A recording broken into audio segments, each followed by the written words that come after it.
How to identify a profitable market.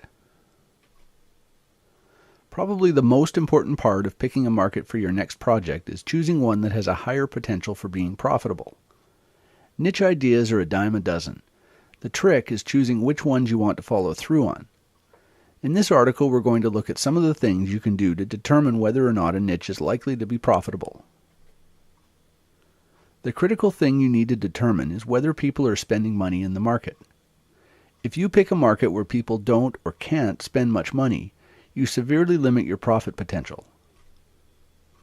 For example, if you target a market that's of interest to tweens, or kids between 10 and 12 years old, you might get a ton of traffic and interest, but chances are very few of those visitors will be able to buy anything from you. Why spend the time building a website that limits you right out of the gate? It takes just as much time and effort as building a site on a topic that has much more potential. You can use sites like eBay and Amazon to research the market and see what kind of products they're selling. You can also read the reviews on these sites to get an idea of the sorts of things people are looking for and whether those products are meeting their needs. Also look for info products at ClickBank and see what kind of stats they have. The paid ads in Google search results can also give you some indication. If there are multiple ads for products in the market, especially info products if that's what you're going to market yourself, it means people are buying.